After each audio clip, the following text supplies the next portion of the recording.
Hello and welcome to this Odyssey World presentation on Zimbabwe. My name is Sean Kelly and I'll be conducting a 13-day, 12-night escorted tour to Zimbabwe between the 14th and 28th of June. I would love to have you come and join us, and you can register your interest or find out more details by calling the number shown at the bottom of the screen. Zimbabwe is a fantastic place to visit. Many of its facilities are absolutely unique. The people will welcome you with open arms, will go out of their way to make sure your stay is as comfortable and memorable as possible. Zimbabwe's weather is consistently good all year round, and there are a wide variety of things for visitors to see and do. If you want more information on Zimbabwe and its offerings, then give us a call. We can put together bespoke tours for individuals, families, or groups. Just let us know what you're after and we'll organize it. First stop after flying in from Johannesburg is the city of Bulawayo, which was founded by the Ndebele king Lobengula. His father was King Mzilikazi, who was settled in the area around the 1840s, having originated from Zululand in South Africa. In Bulawayo, we'll be staying at the Banff Lodge, which is a family-run hotel whose title deeds date back to 1896. It offers guests old-style comforts in an atmosphere that is warm and friendly. The lodge is set in beautiful lush gardens in the quiet suburb of Hillside in Bulawayo.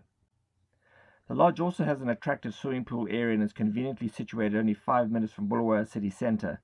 The nearby Hillside Dam offers attractive walks, and a short drive away is the Mabukuweni Nature Gardens, which is home to a variety of indigenous trees, aloes, cacti, and a wealth of bird life.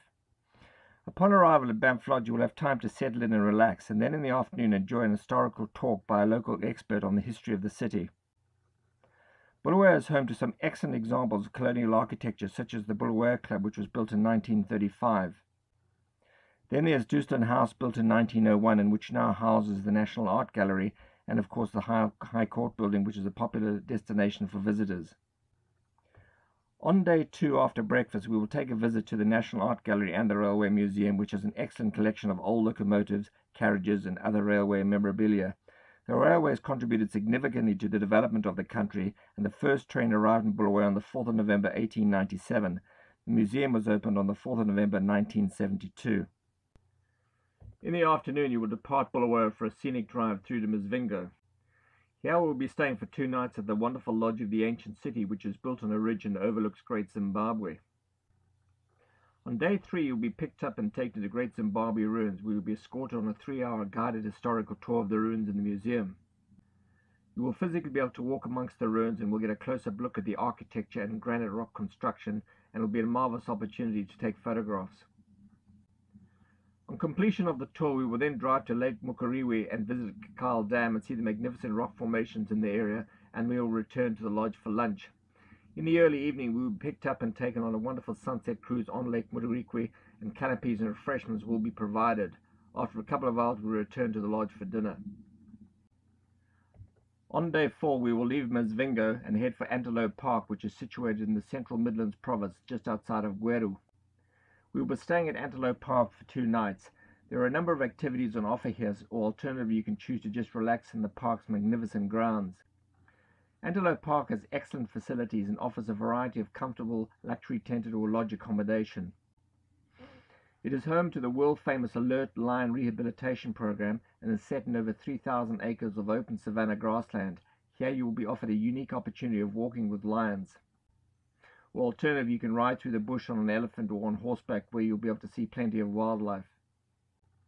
Antelope Park is a great place to just relax, but there are plenty of other activities on offer, such as fishing, bushwalking, canoeing, or boating.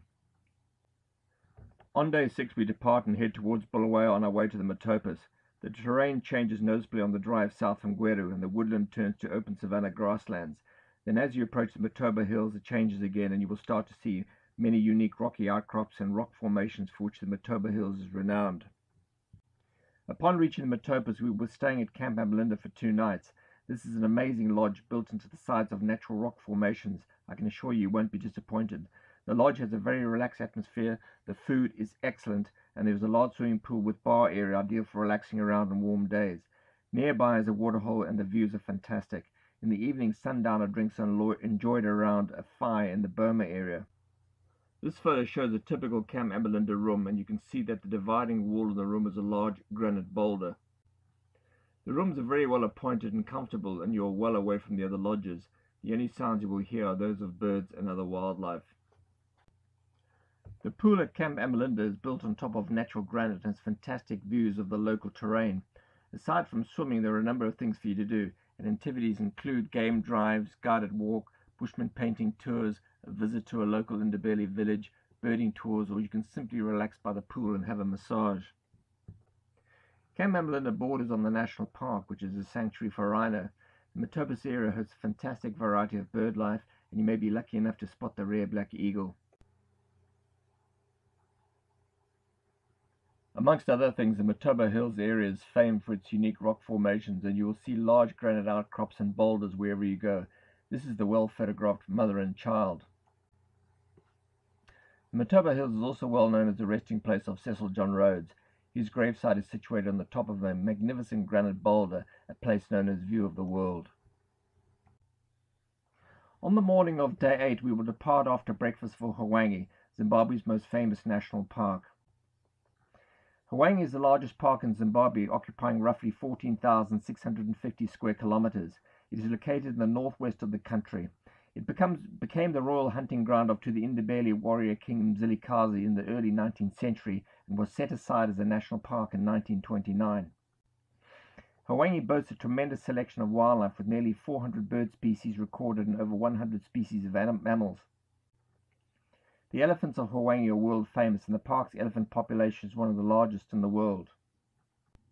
In Hwange, we'll be staying for 2 nights at the magnificent Ivory Lodge, which is located outside the Hwange National Park on a private concession of 6,000 square acres. This well-appointed lodge is situated in the key home range of the presidential elephant herd made famous by Alan Elliott in the 1980s. Each lodge is built on stilts and has a view of the waterhole. The rooms are very well appointed and very comfortable. From the hide next to the waterhole or from the veranda of your room, you will see a wide variety of birds and animals which regularly visit the waterhole during the day. These will most likely include black-backed jackals, elephant, impala, and many others. And on game drive during the day or in the evening, you'll also see a wide variety of animals which could include sable, hyena, and rhinos. For most people, the Hwange National Park is essentially a place to go to experience the African bush and to see the fantastic variety of wildlife and get some memorable photographs. For others, it's simply a place to go and relax, perhaps read a good book while listening to the sounds of the African bush. Ivory Lodge offers all of this, so the choice is yours. Activities include game drives, visit to the local painted dog research center, game viewing from the hide, or simply relaxing by the pool. On day 10, we depart for the magnificent Victoria Falls, where we'll be spending 3 nights on the final leg of our journey. Victoria Falls is the best of Zimbabwe's many tourism destinations and is one of the 7 natural wonders of the world. At 5,604 feet wide, it is the largest curtain of water in the world and drops 338 feet into the depths of the Zambezi Gorge. The name Victoria Falls was given to the falls by the Scottish explorer Dr. David Livingstone, who named it after the reigning monarch of the time. The locals call the falls Bushatunya, meaning the smoke that thunders. You can walk down and see the falls, or alternatively, you might care to take a helicopter ride and see this magnificent spectacle from the air. At the Victoria Falls, we'll be staying at the majestic Victoria Falls Hotel, which was the first hotel built in the area. This Edwardian-style 5-star hotel was built in 1904 and has been regularly updated over the years, and was again recently redecorated and refurbished, and now combines the charm of the old with the convenience of the new. The hotel lies within a vast manicured garden which has an unobscured view of the Victoria Falls Bridge and the spray of the falls. The hotel is set in lush tropical gardens with lily ponds, palm trees, and semi-tropical shrubs, and it provides the tranquility and seclusion that many guests seek. Using the hotel's private pathway, the famous Victoria Falls are just a 10-minute walk away. The hotel offers a wide variety of rooms and all have been tastefully decorated. They echo the property's rich colonial heritage and are decorated accordingly. All the rooms are spacious and have air conditioning, digital satellite television, and an ensuite bathroom with toilet, bathtub, and shower. The hotel offers them all the facilities you would expect from one of the world's leading hotels, and such a fantastic place to stay, and certainly a place that all Zimbabweans are proud of and visitors love coming back to. The amenities such as the Lobengula reading room are tastefully decorated and very comfortable and relaxing, and then of course there are the Victoria Falls Hotel's famous high teas, absolutely delicious.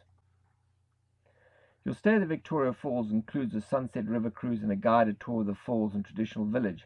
However, there are many additional things to see and do around the falls area which cater for a wide variety of interests and age groups. There's game watching, bird watching, walking with lions, elephant rides, horse riding, whitewater rafting, helicopter rides, jet boating, bungee jumping, a remarkable fluffy slide, and much more. In addition to the activities mentioned, you can do a tour of Victoria Falls Bridge, play golf on the world-renowned Elephant Hills course, take a visit to the Big Tree, which is reputed to be the largest baobab tree in Zimbabwe, or visit the local curio market, where you will see some excellent examples of Zimbabwe's famed soapstone and wooden carvings. What you can also do is take a scenic walk and visit the statue erected in the memory of David Livingstone. That brings us to the end of this brief overview of our tour, but before I go, I'd like to share a few facts about Zimbabwe with you. Zimbabwe has a land area of approximately 150,802 square miles, which is nearly 3 times the size of England. It has a population estimated to be 12.5 million, and the main ethnic groups are the Shona and the Ndebele. The official languages are English, Shona, and Sindebele, which is the language of the Ndebele people. Zimbabwe neighbors Zambia, Botswana, Mozambique, and South Africa. Its main rains occur between November and March, and the average summer temperature is between 70 and 95 degrees Fahrenheit, and winter temperatures between 45 and 65 degrees, so you can see it's pretty good weather all year round. Travelers to Zimbabwe are recommended to get certain vaccinations, which include hepatitis A, hepatitis B, and typhoid, and go on a course of malaria tablets, but we advise you to speak to your doctor before traveling. This concludes the presentation, which I hope you've enjoyed. For further details and information on the tour, please contact Odyssey World on the number shown below, or visit the website. Thank you.